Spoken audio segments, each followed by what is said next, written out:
Entonces, primero, iniciemos con unas preguntas. ¿Por qué estudiar los gases? Específicamente, ¿qué información nos puede brindar los gases que ascienden de un sistema?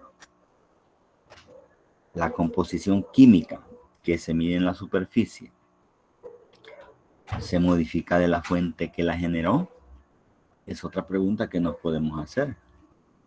Recordemos que en su ascenso algunas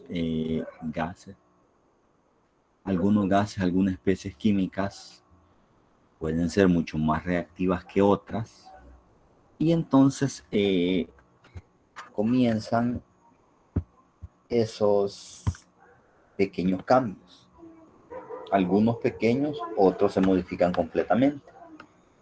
Otra pregunta que podemos hacer: ¿qué información nos aportan los gases volcánicos? Es decir, ¿qué es lo que vamos a estar obteniendo de ellos? Así como otra pregunta es: ¿cuáles son los gases que anteceden a una erupción volcánica? Son preguntas que podemos hacernos a la hora de iniciar un determinado estudio, o que también nos puede servir no solamente para un estudio, sino que también para, no solamente estudio de gases, sino para otro tipo de estudios que queramos hacer. Porque recordemos, ¿verdad?, que no solamente el hecho de estudiar gases, sino el hecho de también realizar otro tipo de estudios, puede ser también en el área de monitoreo, no sé, los isótopos, las aguas, etcétera, etcétera. Pero continuemos. Analicemos o expliquemos un concepto básico. Recordemos o vamos a diferenciar entre especies volátiles y gases. ¿Por qué especies volátiles y por qué gases, verdad? Porque definitivamente una cosa es llamar gas o las características, las condiciones que debe de tener un gas o un volátil. Entonces es la situación de que se debe de diferenciar. Pero específicamente aquí vamos a hablar de especies volátiles. Y hace una aclaración, o sea, si las especies volátiles se pueden disolver en el magma, pero esta disolución, ¿cómo puede ser? Hablemos entonces de un acomodamiento en la estructura de la masa fundida. ¿Por qué acomodamiento? Porque realmente no es el hecho de que vamos a qué decirles, a disolver, sino que es el hecho de que los gases van a estar ahí presentes, pero no de tal manera que ellos en algún momento pueden disolverse. O también ellos se pueden encontrar presentes o están presentes como burbujas. O sea, se acomodan o están presentes como burbujas. Es la situación que primero tenemos que comenzar a estudiar o a pensar de qué manera se encuentran ¿por qué? Porque realmente cuáles son las condiciones que permiten la liberación de estos volátiles. Entonces, veamos. Les hablé hace un par de diapositivas anteriores que podíamos definir, o íbamos a hacer aclaración entre gas y volátil. Pero en este caso, podemos definir un compuesto. Puede ser un compuesto químico, un elemento, como un gas, cuando está presente, valga la redundancia, en estado gaseoso a condiciones estándar. Recordemos cuáles son las condiciones estándar: a 25 grados centígrados, a una atmósfera de presión y a un determinado volumen, ¿verdad? Esas son las condiciones estándar. Entonces tenemos, por ejemplo, el hidrógeno, que es un gas; el oxígeno, que es otro gas; el el helio, el etcétera, etcétera. Pero cuando hablamos de un volátil, ya no estamos hablando de un elemento, sino que estamos hablando de una mezcla o que ya ha ocurrido una reacción y ya se han unido dos elementos para formar un compuesto químico. Entonces, eso es un volátil. Y veamos el ejemplo que nos dice ahí. Por ejemplo, el agua. Pero la situación es que aquí cambian las condiciones externas a través de las cuales se encuentra el agua. Por ejemplo, las altas presiones que pueden estar digamos, a 5 kilómetros de profundidad, en un reservorio magmático a 5 kilómetros de profundidad, pues las presiones son grandes, ¿verdad? Las temperaturas. Recordemos un poco, ¿verdad? Hablar de temperaturas de diferentes tipos de magma. Las temperaturas de un magma basáltico oscilan alrededor de 1200, 1300 grados centígrados. Las temperaturas de un magma dacítico oscilan entre 900, 800, 1000 grados centígrados. Y las temperaturas de un magma reolítico oscilan entre 600 a 700, 800 grados centígrados, ¿verdad? Estas temperaturas son elevadas comparadas con las temperaturas de las condiciones estándar. Entonces, aquí, a estas condiciones de los sistemas volcánicos, el agua o cualquier otro compuesto, el CO2, el SO2, el H2S, cualquier otro compuesto, molécula, ella puede tener la capacidad de decirse que es un volátil. Bueno, pero vamos a seguir más adelante explicando o avanzando el hecho de que por qué también, o sea, se llama volátil. Porque, insisto, o sea, en un determinado momento, condición o algo por ahí que rompe el equilibrio, él puede, estos compuestos que les hablé, agua, dióxido de azufre, dióxido de carbono, etcétera, etcétera, pueden liberarse y por lo tanto ahí es donde se les da el nombre de volátiles.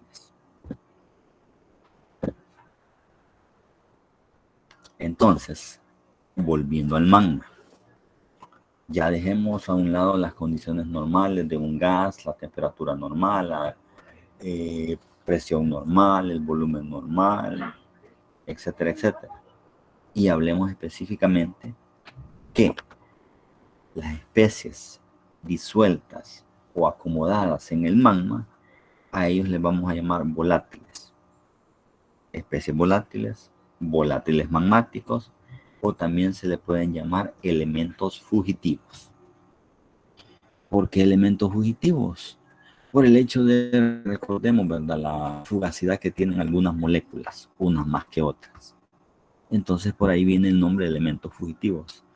Entonces, o sea, vamos a estar pensando específicamente el hecho de cómo es esa liberación antes de que ocurra un fenómeno o un proceso eruptivo.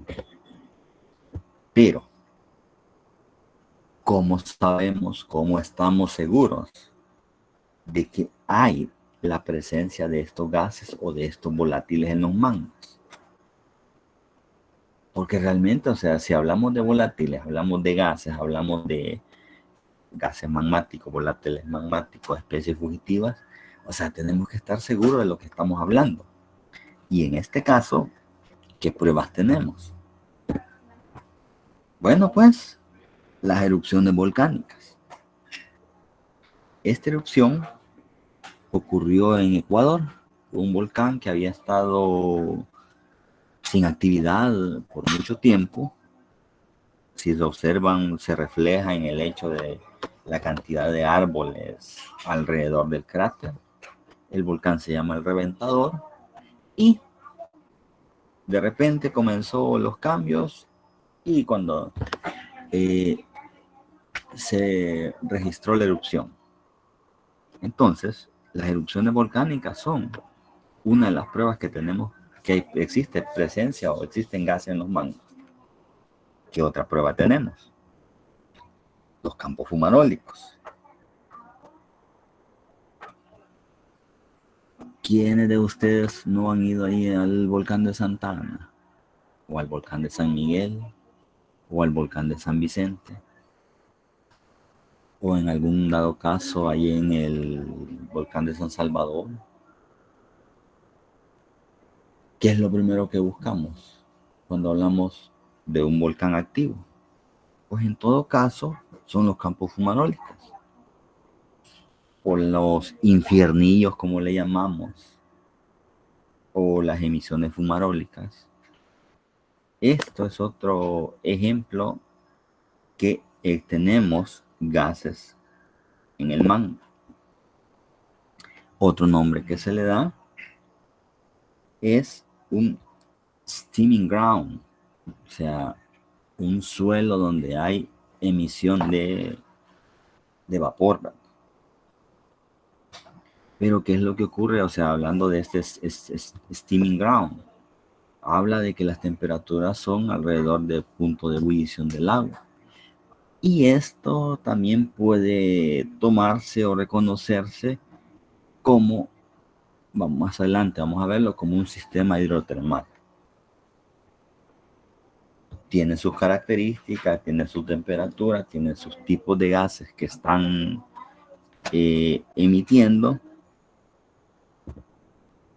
Otro ejemplo, otra que hay gases disueltos en el magma son los geysers. Y ahí explico un poquito de dónde proviene la palabra geyser. Y realmente es el hecho de la evaporación de agua. La mayoría de geysers tiene temperaturas cercanas al punto de ebullición del agua, que son aproximadamente los 100 grados centígrados. Y explica la manera como se da la aparición o de los geysers. Otra es, que también el nombre está en inglés, es el boiling pool o boiling gas. ¿Qué significa? O sea, piscinas hirviendo o gases burbujeando, ¿verdad? Y es lo mismo, o sea, el agua el agua condensado y ha formado una pequeña cantidad, y en esa pequeña cantidad siguen burbujeando los gases. Pero como les digo nuevamente, casi siempre todos estos sistemas en su mayoría son vapor de agua y algunas veces dióxido de carbono. Otro ejemplo que tenemos es los volcanes de lodo. Pero específicamente aquí, el gas que es liberado es este que nosotros conocemos como metano. Casi siempre este tipo de actividad volcánica no es muy frecuente en nuestros sistemas volcánicos. Si mal no recuerdo, este tipo de actividad volcánica está presente ahí en algunas zonas de África. Y casi siempre está asociado a sistemas muy reductores. Y como decía ahí, también ambientes sedimentarios. Otro ejemplo son los dry vents, que son emisiones gaseosas donde generalmente domina el dióxido de carbono. Recordemos las características que tiene el dióxido de carbono, ¿verdad? Un gas incoloro, inodoro, y en este caso puede desplazar que es mucho más denso que el aire, puede desplazar el oxígeno y cualquier especie que caiga en uno de estos pozos, le puede ocurrir lo que estamos observando aquí en esta diapositiva, que al ser desplazado el oxígeno, el animal puede, en este caso un animal, no sabemos si es un caballo, una vaca o qué tipo de animal, pero se observa el esqueleto y pudo ser, o sea, se asfixió porque no encontró eh, oxígeno para respirar y murió. Algo similar, yéndonos a ejemplos específicos, ocurrió allá en Camerún, en un volcán que tiene un lago en su interior. El lago se llama el lago Níos, pero lo característico de este lago es que la cantidad de agua que posee tiene la presión hidrostática suficiente como para eh, el dióxido de carbono que viene ascendiendo de todas las fumarolas quede atrapado en el fondo del lago. Sin embargo, recordemos que la mezcla de gas y agua es bastante inestable. Entonces, ¿qué es lo que necesita? Necesita un pequeño, llamémoslo así, empujoncito, un pequeño disturbio para que el sistema pierda el equilibrio y libere todo el gas. Entonces, en algún momento de la noche ocurrió eso, el lago liberó todo el gas y como les digo, por el mismo hecho de que este gas es más denso que el aire, eh, descendió por algunos lugares y en esos lugares donde descendió se encontraba un poblado en el cual murieron aproximadamente 1.500, 2.000 personas más o menos. Aparte de también que todos los animales que murieron. Entonces, eh, este es un ejemplo de que realmente, o sea, no solamente el hecho de que vamos a esperar una erupción violenta en un volcán, sino que también podemos una erupción, que decirle, como en este caso que estoy diciendo el ejemplo, el lago Níos, que fue una erupción bien tranquila en el cual, ¿verdad? Se liberó el gas descendió, agarró esa aldea y como también las personas que estaban en ese momento en ese poblado estaban dormidas, pues yo creo que ni sintieron que se estaban asfixiando, ¿verdad? Pero seguimos. Aparte el hecho de las erupciones o de los campos fumarólicos, otra manera de saber que hay presencia de gas en el magma son los que conocemos como productos de la erupción. Y veamos qué tenemos aquí. Muchos conocen este tipo de piedra. Nosotros le llamamos, el nombre es piedra pómez. O también este otro tipo de rocas. Todas son rocas. Sin embargo, las características de cada uno de ellos ha permitido que llegue hasta esta color.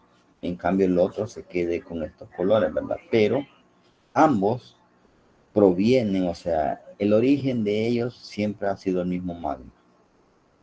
Pero este montón de vesículas que observan en el interior de estas dos rocas volcánicas es otra muestra, otra manera de que hay gases presentes en el magma. Continuamos. ¿Qué otras pruebas existen? Lo que se conoce como inclusiones fluidas, que no es más que en un mineral se forme. Tenemos la matriz. Aquí está esta parte de gas. Aquí está un mineral. Y aquí puede tener otra molécula de gas o de otro mineral. Entonces, al hacer lo que se conoce como lámina delgada y observar estas láminas delgadas en microscopio, podemos observar este tipo de inclusiones, se le conoce como inclusiones fluidas, y es otra prueba de que tenemos presencia de gases en los magmas. Hay primarias, hay secundarias, etcétera, etcétera.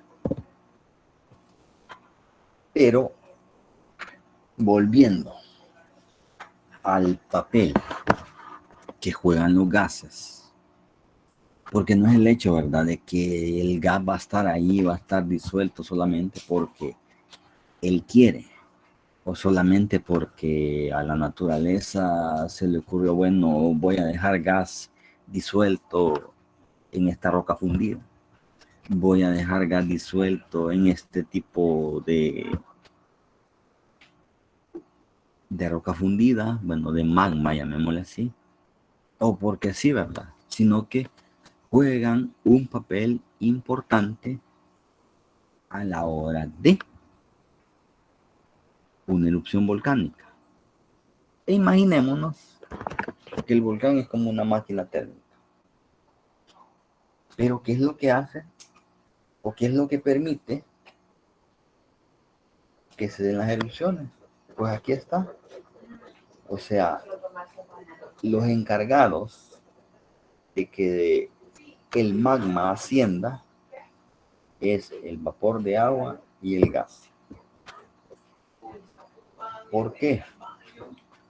Porque cuando se funde la roca, entonces ese cambio de sólido a líquido permite que el agua y el gas haga menos denso esa mezcla. Y al hacer menos denso, pues entonces comienza el ascenso. Porque ¿qué ocurre? O sea, recordemos que en el interior de cuando está el proceso de subducción, allá aproximadamente a los 200,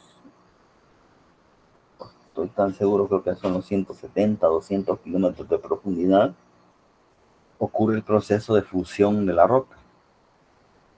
Entonces, cuando ocurre ese proceso de fusión, ahí intervienen el agua y los gases, ¿verdad?, que van disueltos en las placas tectónicas. Entonces, ¿qué ocurre? Ese cambio de estado de sólido a líquido permite que la densidad de esa mezcla sea menor. Y al ser menor, pues, si tenemos algo mucho más denso en los alrededores, ¿qué va a pasar con algo que es menos denso? Entonces va a comenzar su ascenso, ¿verdad? Entonces, ese es el papel que juegan los gases. Pero, ¿qué ocurre? Imaginémonos un sistema que posee alta presión, o sea, un magma que tiene alta presión, y esta alta presión está representado por esta, imaginemos que esto es un pistón. Pero ¿qué ocurre si comenzamos a disminuirle la presión? O sea, de aquí a este cambio, si se fijan, observan, el pistón ha disminuido, o sea, el tamaño del pistón ha disminuido. Por lo tanto, si el pistón ha disminuido, ¿qué es lo que ha ocurrido?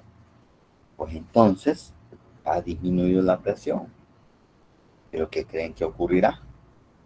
Aquí les dice, también la solubilidad de estos especies, de estos volátiles, disminuye. Y veamos qué es lo que va a ocurrir.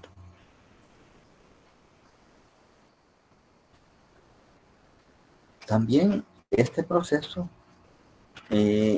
se conoce como vesiculación, o sea, cuando comienza su ascenso la roca fundida, la presión viene disminuyendo y ese proceso de que comienzan a liberarse los gases de esa roca fundida, esa formación de esas burbujas es lo que conocemos con el nombre de vesiculación. Y esa vesiculación va a depender de la profundidad, del tipo de magma y también del contenido de los volátiles. ¿Por qué del tipo de magma? Porque los volátiles, como vapor de agua, como dióxido de azufre, como sulfuro de hidrógeno o como dióxido de carbono, ellos, por la misma estructura química de sus moléculas, ellos pueden formar ciertos enlaces con los mismos minerales de la roca, pero también influye a una propiedad física que conocemos mucho, ¿verdad? Lo que es la viscosidad. ¿Por qué? Porque cada magma, hablábamos de magma basáltico, magma dacítico y magma riolítico. Estoy hablándole nada más de estos tres tipos de magma por no complicar tanto el panorama. Pero el magma basáltico es mucho más fluido. El magma dacítico es menos fluido y al magma riolítico ese va a ser menos fluido que los dos anteriores. Entonces, ¿cómo van a ser los valores de la viscosidad respecto al magma basáltico, al dacítico, al riolítico? Pues los valores de viscosidad del basáltico van a ser menor con respecto al dacítico y con respecto al riolítico. ¿Y qué ocurre cuando algo es más viscoso y le ponemos una burbuja? Imaginémonos, o ya después de esta charla, no sé, en algún momento que ustedes tengan tiempo, llenen una botella con agua y tengan a la mano por ahí una botella con miel. Déjenle una burbuja a los dos y de repente cambien, o sea, giren las botellas. ¿Cuál de las dos burbujas va a ascender mucho más rápido? Pues va a ascender la que tenga menos viscosidad, ¿verdad? Que el valor de la viscosidad sea menos. En este caso, como el agua es menos viscosa que la miel, la burbuja en la botella de agua va a ascender rápidamente. En cambio, la burbuja de aire en la miel va a ascender lentamente. Entonces, eso nos da una idea de cómo los gases pueden ser atrapados por los diferentes tipos de magma. Entonces, por eso habla aquí que la vesiculación va a depender de los tipos de magma. Pero recordemos que la vesiculación comienza en la parte interna. Tenemos esta imagen en la cual comienzan estos granitos. Son formación de burbujas. Pero ¿qué ocurre si estas burbujas se van moviendo hacia la parte externa? A esta parte externa es la que se le conoce como zona de exsolución o zona de liberación de la burbuja. Pero veamos cómo puede ocurrir este proceso. Ya si ha disminuido la presión, va disminuyendo más la presión, entonces vemos que las burbujas se van haciendo mucho más grandes, ¿verdad? Y aquí observamos que la flecha nos indica que ha disminuido la presión y así sucesivamente. Va ocurriendo conforme va disminuyendo la presión. Veamos cuáles podrían ser las etapas de la vesiculación. La primera es la nucleación o formación de núcleos de burbujas. Son las primeras etapas de ascenso del magma. Y en este momento la presión todavía es tal que no permite que se formen burbujas tan grandes. Pero, nuevamente, o sea, si hablamos que el magma o la roca fundida viene ascendiendo, la presión va disminuyendo, entonces algunas de esas burbujas comienzan a crecer, pero a la vez de las primeras que ya aparecieron y comenzaron a crecer, van apareciendo otras burbujas. Y entonces ya tenemos una saturación de burbujas en la roca fundida.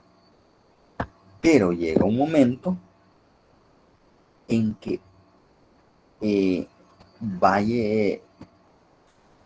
a tener contacto de esas burbujas con una parte externa. Y en esa parte externa se va a dar lo que hablábamos anteriormente, la exsolución o liberación de estas burbujas. Y a ese proceso, o sea, esa exsolución, va a ocurrir este proceso que va a fracturar toda la roca fundida que viene, y a este proceso también se le va a conocer como fragmentación. Así como vemos, este proceso es característico de sistemas volcánicos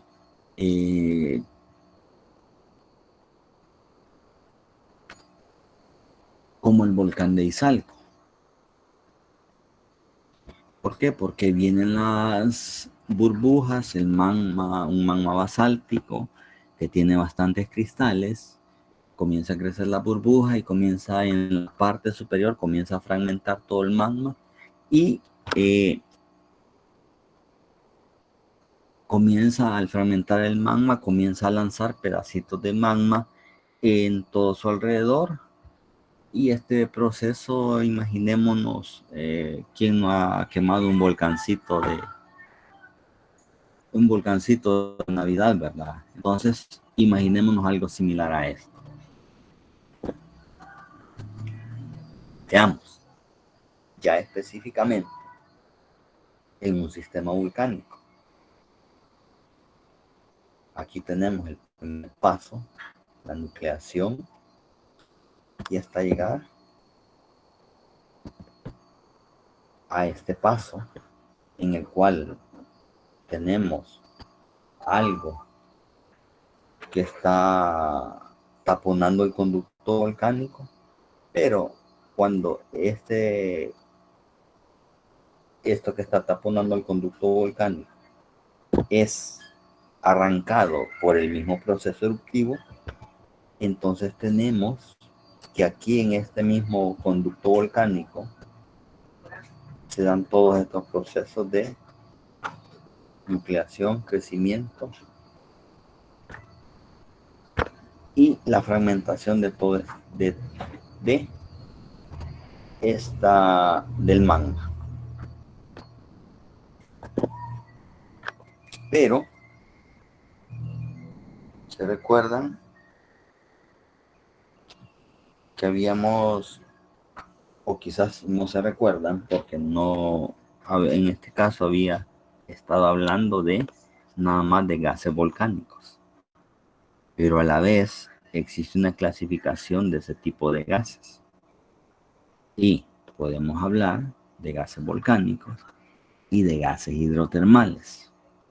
Los gases volcánicos tienen unas características, lo vamos a ver más adelante, y los gases hidrotermales tienen otras características. Pero me van a decir, bueno, y no se supone que todos los gases provienen de un mismo reservorio, del mismo manto.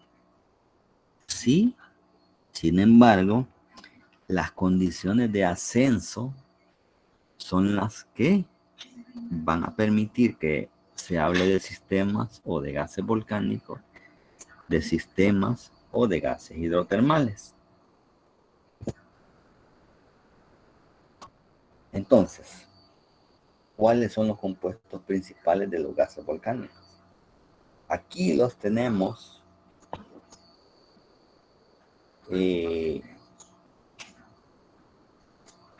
enlistados.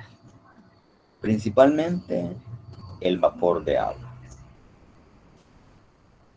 Pero recordemos que el vapor de agua no solamente se puede encontrar en los gases volcánicos o en el magma, también se encuentra en la atmósfera, también puede encontrarse en algún acuífero allá abajo.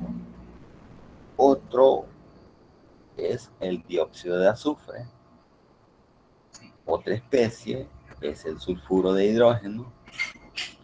Sin embargo, uno de ellos va a predominar más dependiendo las condiciones que se tenga en el sistema. Por ejemplo, el dióxido de azufre va a predominar más cuando tengamos altas temperaturas y condiciones oxidantes.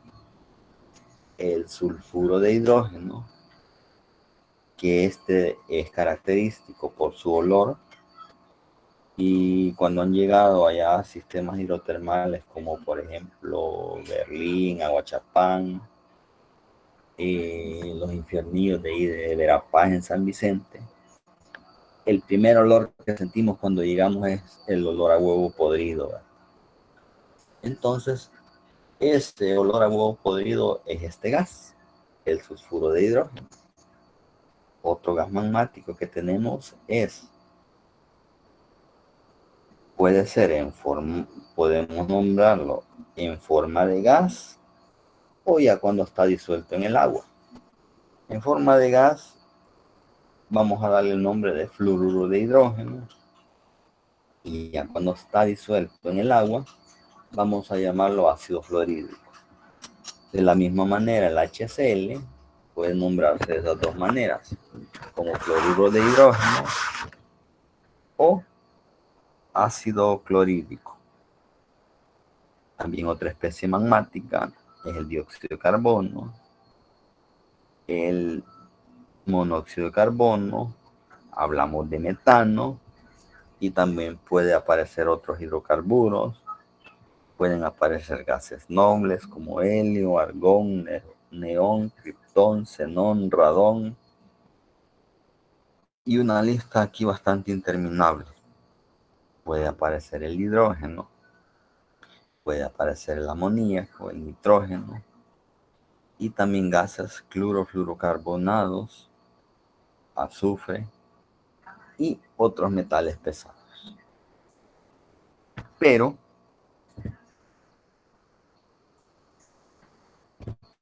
¿cuáles son los gases típicamente magmáticos? Ya están encerrados ahí en estos cuadritos, que son el dióxido de azufre, el fluoruro de hidrógeno y el cloruro de hidrógeno.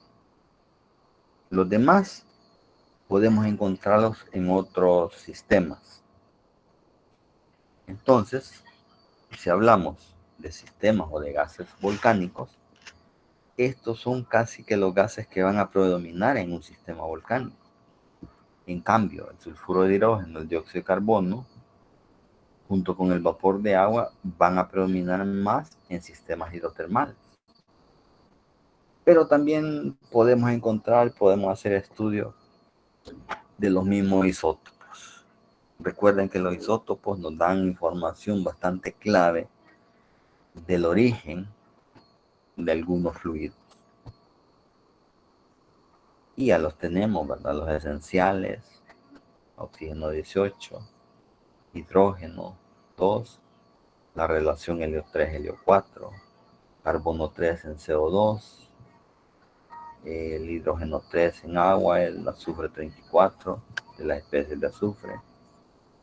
Hablamos del carbono 3, el hidrógeno 2 en metano, el hidrógeno 2 en hidrógeno, el nitrógeno 15 en nitrógeno, y la relación argón 40, argón 36, etcétera, etcétera. Que cada una de ellas nos da información específica de dónde provienen estos fluidos. Pero vamos específicamente a muestras o a valores que han sido recolectados de gases volcánicos o de especies volcánicas o de volátiles en áreas de subducción. No sé si están un poquito relacionados con los procesos de placas tectónicas, que sabemos que hay procesos divergentes, procesos de subducción y procesos de agarre, ¿verdad? Pero en este caso están hablando específicamente solamente de mediciones realizadas en procesos de subducción. En Centroamérica tomaron datos de basaltos a temperaturas de alrededor de 800 grados centígrados. En las Islas Kuril, esto si mal no recuerdo, creo que queda en Rusia, la temperatura. Y así sucesivamente, el arco volcánico mexicano, Japón, las islas Aleutianas, etcétera, etcétera. Y también les aparece el tipo de magma que está ahí, que fueron tomados. Veamos el porcentaje de agua o el porcentaje molar de agua en cada uno de estos gases. Si se fijan, realmente el agua es el volátil de mayor composición en un gas. Representa entre el 75 a casi 95, 96, 97% del porcentaje molar. O sea, en su mayoría en un volátil o en una emisión gaseosa, en una pluma volcánica, como también le llamamos, en su mayoría es vapor de agua. Veamos, en el caso de las cantidades de CO2, pues si se fijan son bastante pequeñas y andan en valores de alrededor de 1 hasta un 10% de extracción de porcentaje molar. Veamos el dióxido de azufre, así como el sulfuro de hidrógeno y el hidrógeno. El dióxido de azufre representa cantidades por debajo del 2%. En cambio, el sulfuro de hidrógeno representa cantidades abajo del 1.2% y el hidrógeno también abajo de 1.5, 1.6%. Ahora veamos los gases eminentemente magmáticos, como el cloruro de hidrógeno y el fluoruro de hidrógeno. Representan valores abajo de la unidad. Y a las trazas, habíamos hablado de helio, argón, todos los gases nobles, algunos hidrocarburos como el metano, como el propano, etcétera, etcétera. Eso ya las cantidades son pues relativamente bajas. Aquí les aparece las trazas, monóxido de carbono azufrado, el azufre, el nitrógeno, el helio, argón, metano, amoníaco, etcétera, etcétera. Pero hablamos de solubilidad o hablamos de acomodamiento de los gases en el magma. Y hablamos que específicamente dependía de la viscosidad del magma. Pero también recordemos que algunas moléculas, yéndonos a química general, tienen la capacidad de formar ciertas cargas positivas o negativas. Estas cargas positivas o negativas, al encontrarse con algunos minerales que forman los magmas o las rocas volcánicas, pues entonces, ¿qué va a ocurrir? Pues también en la cantidad de minerales depende o es importante en la solubilidad de los gases. Porque mientras más minerales tenga un magma y el tipo de gas tenga la capacidad de formar esas cargas positiva y negativa, Entonces esto va a permitir que el gas se disuelva en el magma. Entonces, pero la solubilidad de los volátiles sigue esta secuencia general. Los menos solubles tenemos el carbono, el azufre, el cloro, el agua y el flúor es el más soluble. Es decir, que si el magma o la roca fundida viene ascendiendo, el gas que primero va a ser liberado son los derivados del carbono. El monóxido de carbono, el dióxido de carbono, etcétera, etcétera. El siguiente gas que va a ser liberado va a ser los derivados de azufre, dióxido de azufre o sulfuro de hidrógeno. El siguiente gas va a ser los derivados de cloro, el HCl. Y por último vamos a tener la liberación del flúor. Entonces, esta es la secuencia en la cual los gases o los volátiles van a ser liberados ante un ascenso del magma. Pero veamos estos dos ejemplos.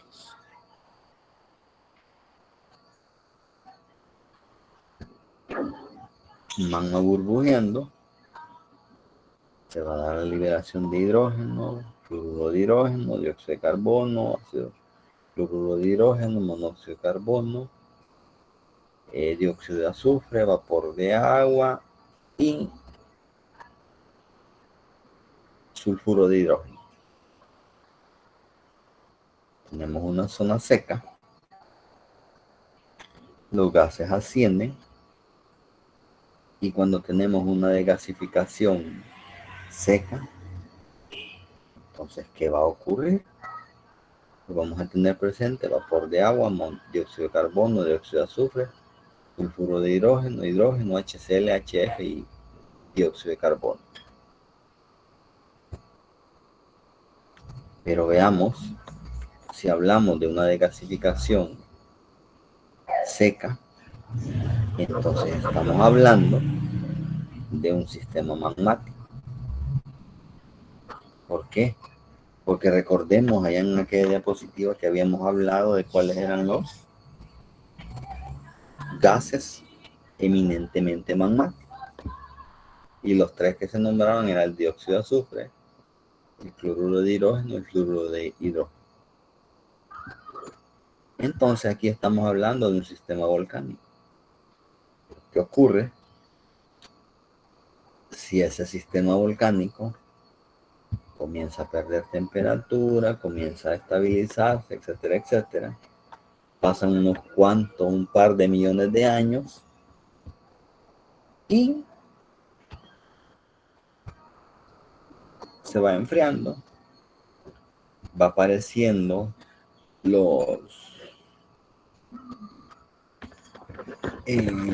capas freáticas o mantos freáticos que se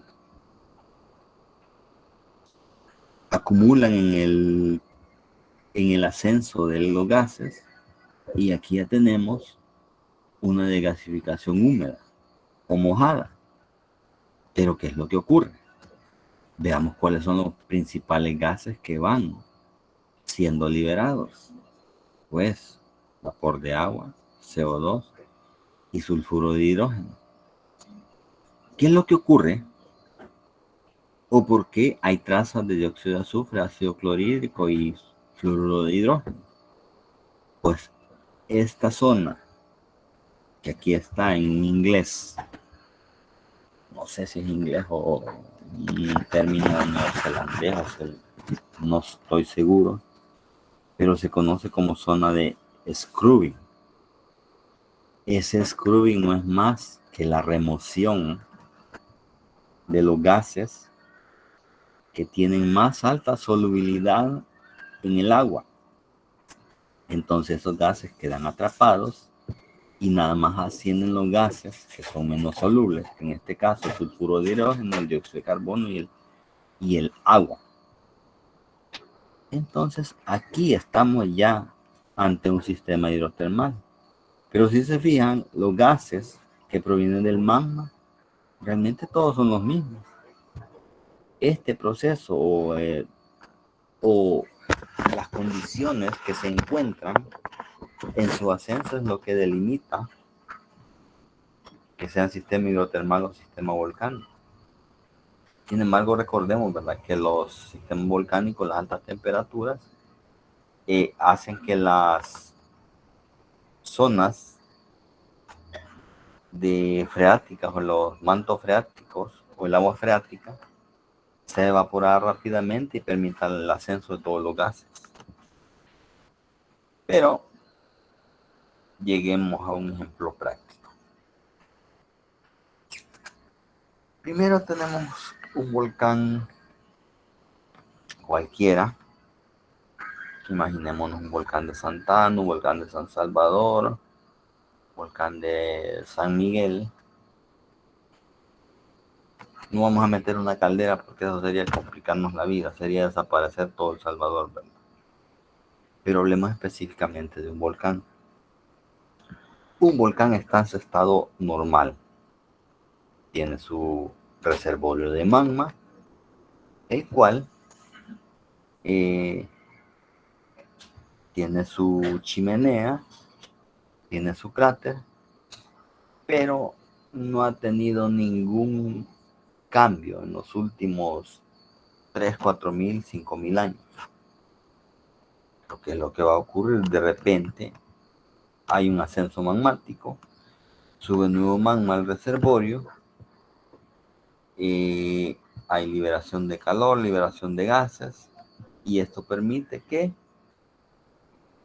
los gases sean liberados y ya comenzamos a observar que el volcán ya no tenía o ya comienza a aparecer las famosas plumas volcánicas. Esto es un caso hipotético, o sea, como les decía, hablemos de cualquiera de los volcanes, Santa Ana, San Salvador o San Miguel. Ante un ascenso magmático, el volcán va a cambiar sus condiciones normales. Pero veamos, tenemos inyección de magma, hay liberación de energía. Esta liberación de energía se da por o se expresa en la superficie a través del calor.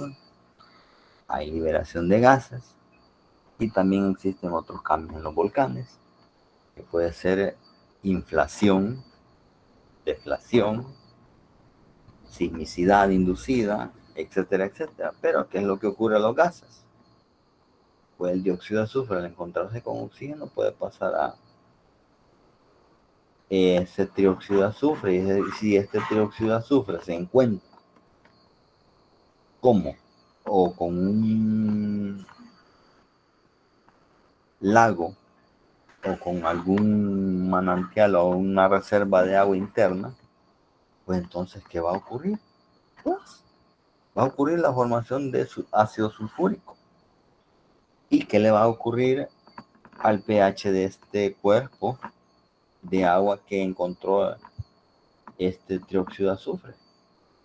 Como es un gas ácido, todo el dióxido de azufre, el dióxido de nitrógeno, ellos son gases ácidos. Entonces, ¿qué le va a ocurrir a los valores del pH de un cuerpo de agua que encuentre en la superficie?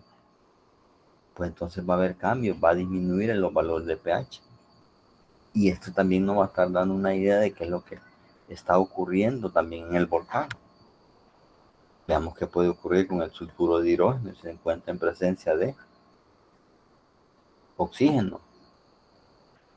Se oxida, forma dióxido de azufre y forma agua, ¿verdad? Y este dióxido de azufre, en presencia de otro oxígeno, puede formar dióxido de azufre y sucesivamente formar ácido sulfúrico. ¿Qué ocurre ante la liberación de cloruro de hidrógeno?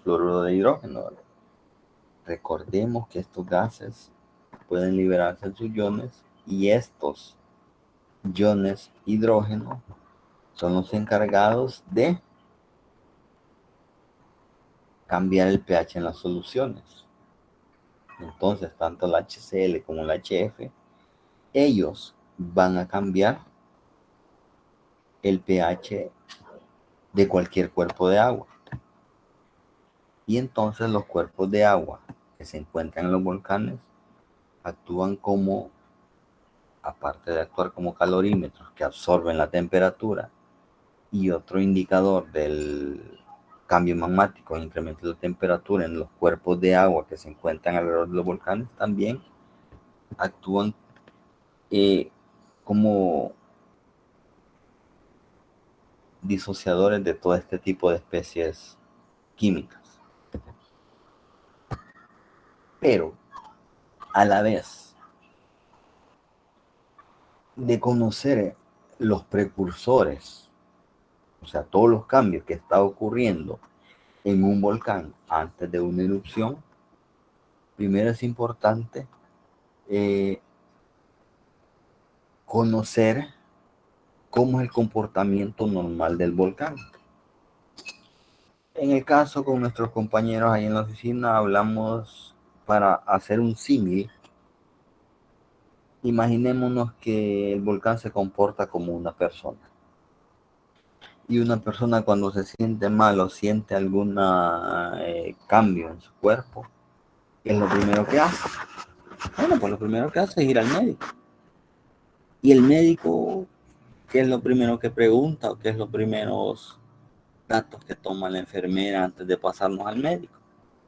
Pues nos toma temperatura, nos toma presión arterial, nos toma el ritmo cardíaco, nos toma el número de respiraciones, etcétera, etcétera. Y como esos ya hay valores determinados para cada uno de ellos, entonces, ¿qué ocurre? Lo que se hace es comparar con los valores normales o, en este caso, también conocidos como valores de línea base. Y ya sabemos, ¿verdad?, que la temperatura normal del cuerpo no tiene que ser superior a 37 grados centígrados ni inferior a 36,5 grados centígrados. La presión arterial ahí ya depende de la edad, depende de la consistencia, depende de que si uno es atleta o no es atleta. De la misma manera, el número de pulsaciones. Pero ya hay valores más o menos determinados y estos valores es lo que se le conoce como normalidad en el cuerpo. Pues, volviendo a la parte volcánica, esa normalidad es esto que yo he colocado aquí como línea base. Es decir, cuál es la concentración de los gases cuando el volcán no tiene actividad o no está presentando o vaya a presentar alguna actividad eruptiva. ¿Cuáles son los valores de los cloruros, de los sulfatos, de la temperatura del agua, si hay algún cuerpo de agua cerca o en el mismo cráter? A eso se le conoce como línea base. Y entonces, o sea, conocer la línea base permite conocer el comportamiento normal del volcán. Pero entonces, o sea, ¿por qué tenemos que conocer el comportamiento normal? Bueno, pues, porque ante un cambio de cualquiera de estos parámetros, cambia la temperatura, cambia la concentración de iones cloruro, de iones sulfato, de iones fluoruro, etcétera, etcétera, o cambia la emisión de los gases derivados de azufre o del CO2, entonces ese cambio nos permite activarnos y decir, señores, el volcán ha tenido lo que se conoce como un rompimiento del equilibrio. El sistema ha dejado de estar en equilibrio. Y esto ya, ¿verdad?, permite que se avise a la población y que ya se esté preparando la población para saber si el volcán va a entrar en erupción o no. Y como lo dice la diapositiva, ¿verdad?, hay líneas bases de la temperatura, hay líneas bases de los gases, hay líneas bases, especies químicas, que nos indican que ha habido un ascenso magmático. Y recordando cuáles son esas especies químicas: el HF, el HCl y el SO2. Y de ahí todos los cambios que puedan traer cuando se disocian en agua. Y específicamente ya llegamos a valores que se miden en el caso del volcán de Santa Ana. Tenemos esta gráfica que nos presenta la concentración de sulfuro de hidrógeno y la concentración de dióxido de azufre. Esta es una manera, por así decirlo, simple de observar cuál es el comportamiento y cuáles son las concentraciones de ambas especies. Recordemos, ¿verdad?, que ambas especies son magmáticas y que dependiendo de cuál esté en mayor concentración, así vamos a saber si estamos ante un sistema hidrotermal o ante un sistema volcánico. Si predomina más el sulfuro de hidrógeno, estamos ante un sistema hidrotermal. Pero si los valores de la concentración del dióxido de azufre son mayores, estamos ante un sistema volcánico. En este caso, que los valores del dióxido de azufre son altos comparados con los valores del sulfuro de hidrógeno, pues estamos ante la presencia de un sistema volcánico. Y aquí lo que mide es el número de mediciones por cada segundo, si mal no recuerdo. Pero podemos observar que los cambios en ambos gases pues prácticamente presentan casi que el mismo patrón de comportamiento. Es decir, incrementa el dióxido de azufre, incrementa el sulfuro de hidrógeno, disminuye el dióxido de azufre, disminuye el sulfuro de hidrógeno, y así sucesivamente. A estos datos se le puede sacar lo que se conoce como una relación, es decir, dividir los valores de concentración de sulfuro de hidrógeno o del dióxido de azufre entre el otro gas, y esos valores nos va a estar dando una información. Por ejemplo, imaginémonos, si en este caso que los valores de dióxido de azufre andan casi aproximadamente 10 o 20 veces, no, perdón, 10 veces, sí, 10 veces, mucho mayores que la concentración de sulfuro de hidrógeno, y hacemos la división de dióxido de azufre entre el sulfuro de hidrógeno, casi que nos va a dar un valor de aproximadamente 10 unidades, ¿verdad? Pero vamos dentro de un mes y hacemos la misma medición en el mismo lugar que se midió y encontramos que la concentración de sulfuro de hidrógeno ha incrementado y ha disminuido la concentración de dióxido de azufre. ¿Qué va a ocurrir con la relación? Pues entonces el valor de esta relación nos va a dar menos, y ese valor menos nos va a indicar que entonces estamos ante el dominio de un sistema hidrotermal. Pero si los valores de sulfuro de hidrógeno se mantienen e incrementan los valores de dióxido de azufre, entonces el valor de esa relación nos va a dar mayor, ¿y eso qué va a significar? Pues entonces va a significar que el sistema volcánico está predominando y se está preparando para realizar otro proceso. Veamos qué ocurre con el caso de dióxido de azufre y dióxido de carbono. Recordemos, ¿verdad?, que los valores normales de dióxido de carbono en la atmósfera andan alrededor de 430, 440, 450 partes por millón. Pero en este caso, se obtuvo un valor de aproximadamente 1050 partes por millón. Eso significaba que aquí los valores de dióxido de carbono estaban siendo mayores debido a algo. Pero si se observan, aquí la correlación, o sea que uno incrementa y el otro disminuye simultáneamente, es poca. ¿Por qué? Bueno, pues porque un gas es menos soluble al agua que el otro.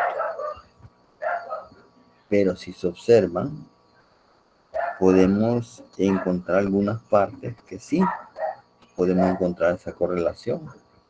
Y de la misma manera, sacar valores de relaciones del CO2 entre el SO2.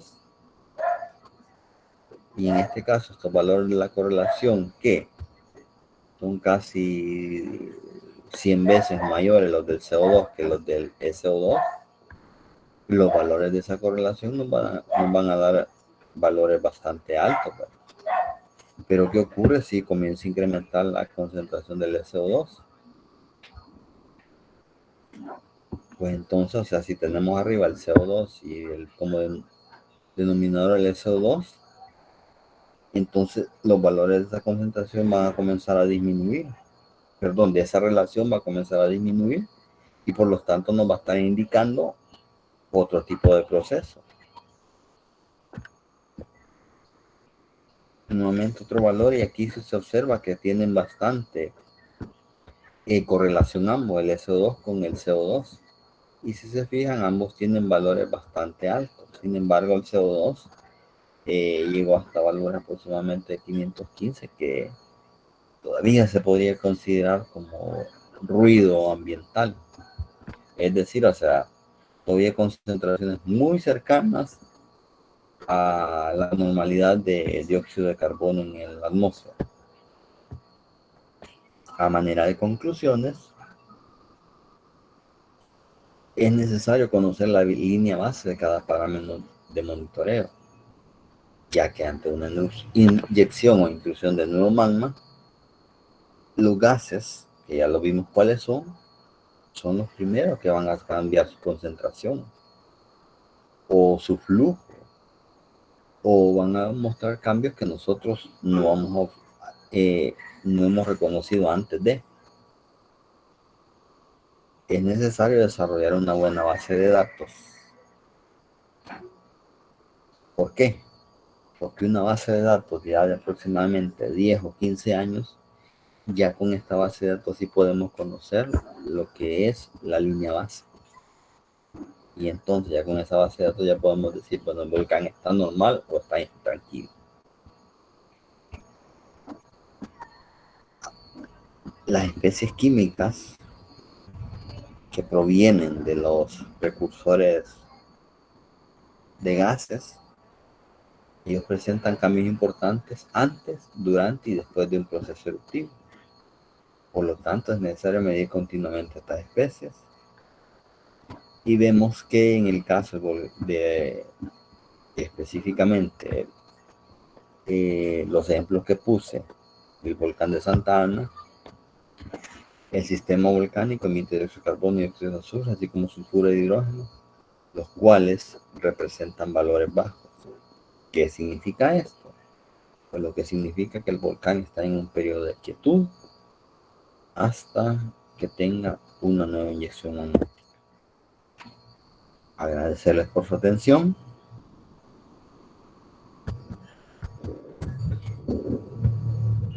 Y no sé si hay preguntas. Bueno, muchas gracias, licenciado Francisco Montalvo, por su valioso aporte. Procederemos a iniciar el segmento de preguntas y respuestas. Les solicitamos que, si tienen alguna duda, escriban la pregunta completa en la sección de preguntas y yo procederé a leerla para que el ponente pueda responder.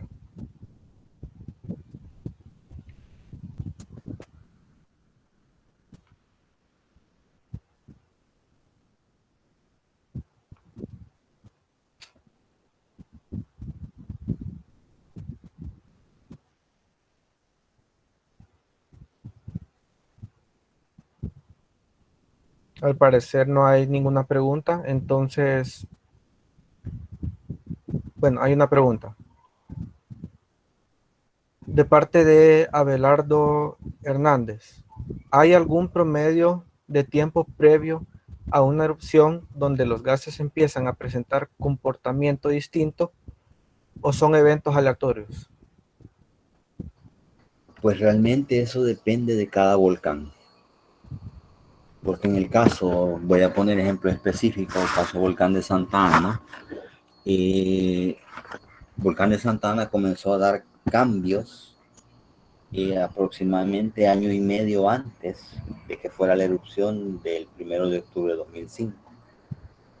En cambio, Volcán de San Miguel, que es un volcán mucho más joven que Santa Ana, este comenzó a presentar cambios aproximadamente 3 o 4 meses antes de que hiciera la erupción del 29 de diciembre de 2013.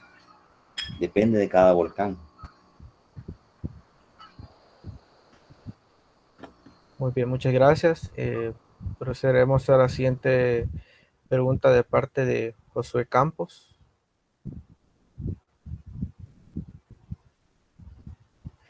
Cuando los gases muestran evidencia que hay ascenso de magma, ¿realizan alguna correlación con la sismicidad que se registra localmente?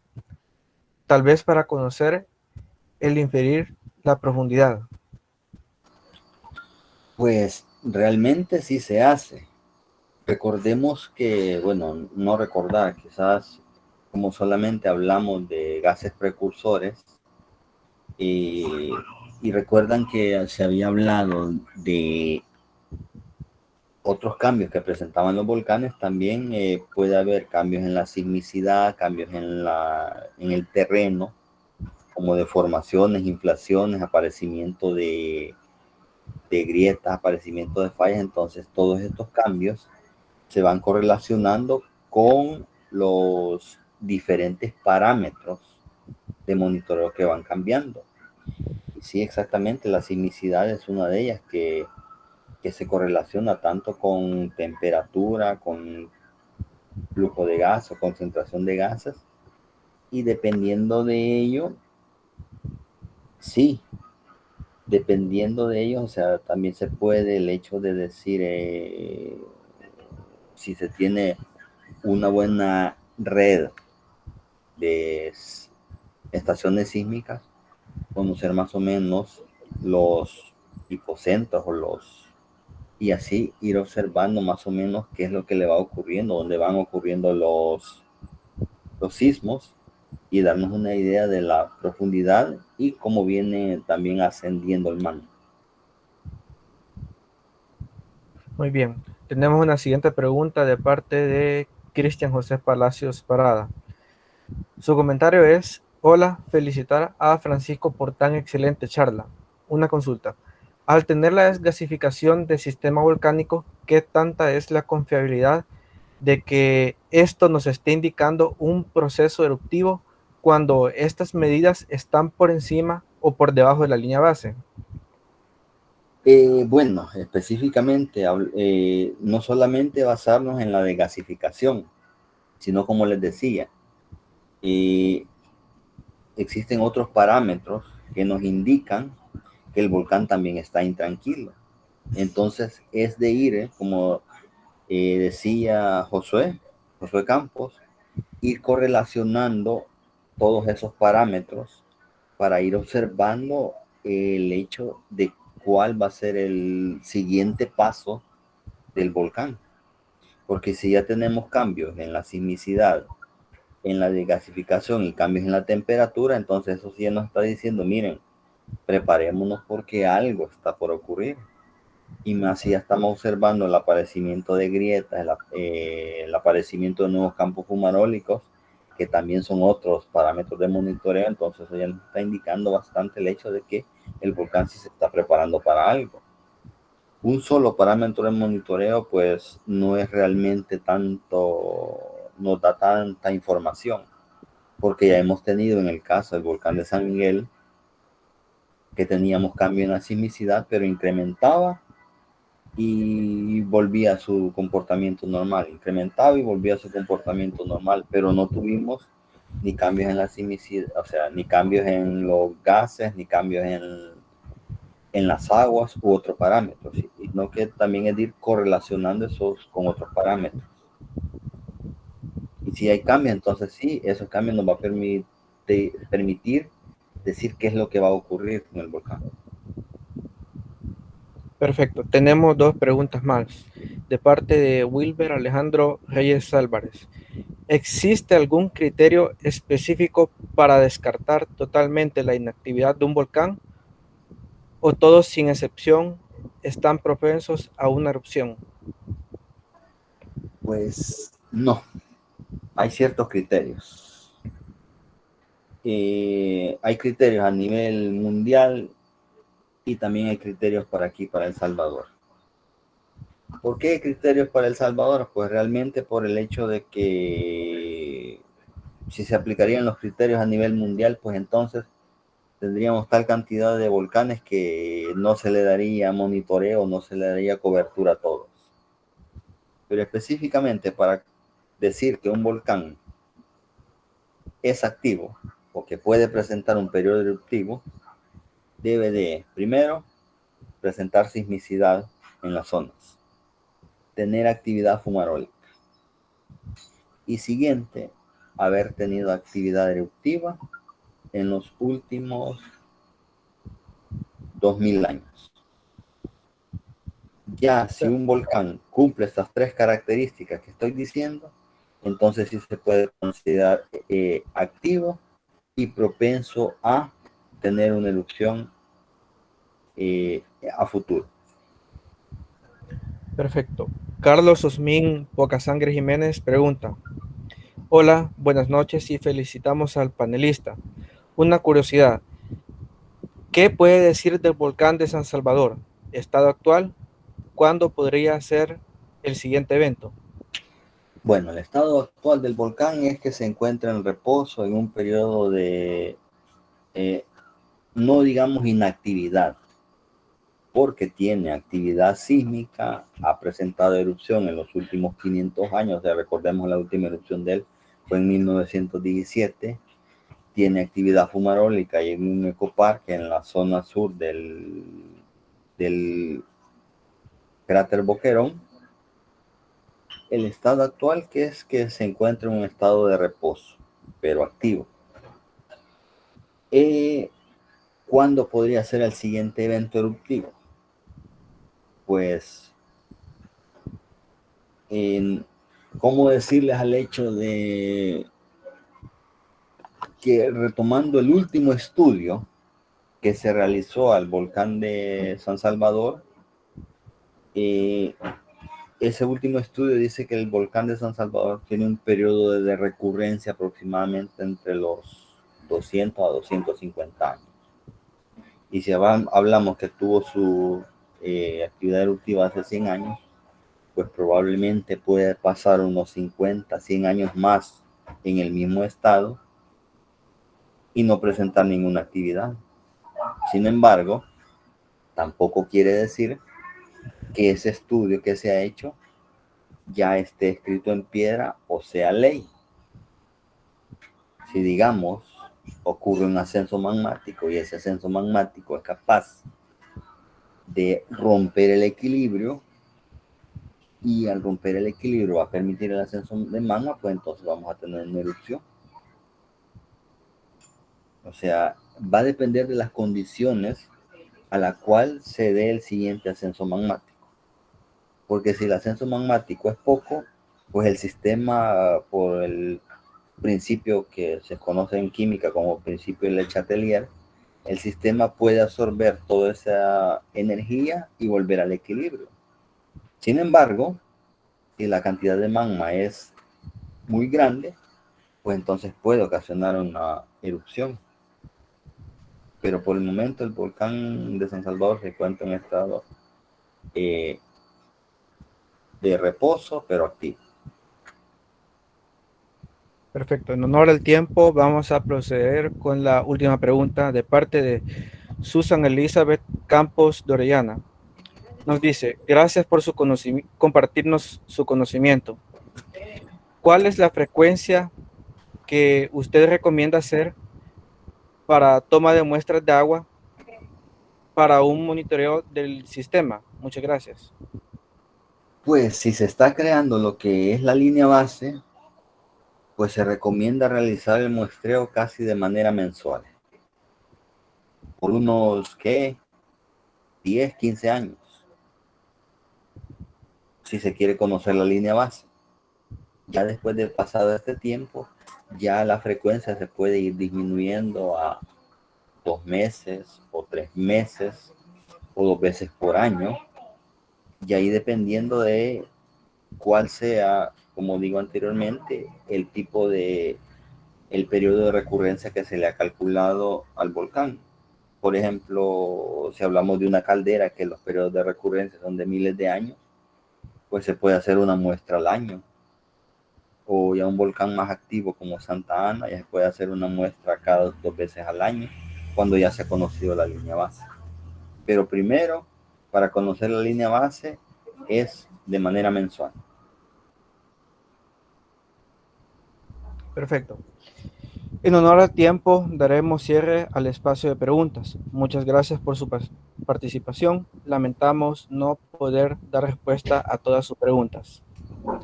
Agradecemos a nuestro ponente por brindarnos sus conocimientos y a todos los que estuvieron conectados en esta actividad. Es para nosotros un honor haber contado con una ponencia tan excepcional, con un profesional como usted, licenciado Francisco Montalvo. Por lo tanto, procederemos a la lectura del diploma. El capítulo estudiantil IEEE Geoscience and Remote Sensing Society de la Universidad del Salvador otorga el presente certificado de reconocimiento a Francisco Salvador Montalvo Piche por su participación con el webinar denominado Gases Precursores de Erupciones Volcánicas. Ciudad Universitaria, con los firmantes Dr. Iván Alvarado, presidente IEEE Sección El Salvador, Bachiller Fernanda Torres, presidenta IEEE GRSS Capítulo Estudiantil, y Dr. Edgar Peña, decano de la FIA de la Universidad del Salvador. Le deseamos muchos éxitos en sus proyectos a nuestro ponente y a todos los asistentes. Muchas gracias.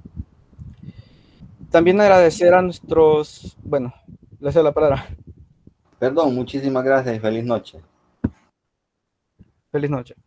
También agradecer a nuestros patrocinadores, la Geo y Alpha Geomatics, y la presencia de cada uno de ustedes en este webinar. No olviden que pueden encontrar la grabación de este webinar en el canal de YouTube de IEEE GRSS US. Comentarles que si cuentan con una asistencia del 75% o más en las actividades del CONGRSS 2021, podrán recibir un diploma de participación, y si residen en El Salvador, podrán ganarse promocionales del CONGRSS 2021 en nuestro cierre el domingo 15 de agosto. Recuerden seguirnos en nuestras redes sociales como se lo mostramos en pantalla, ya que en estas publicaremos nuestras actividades. Tengan una feliz noche.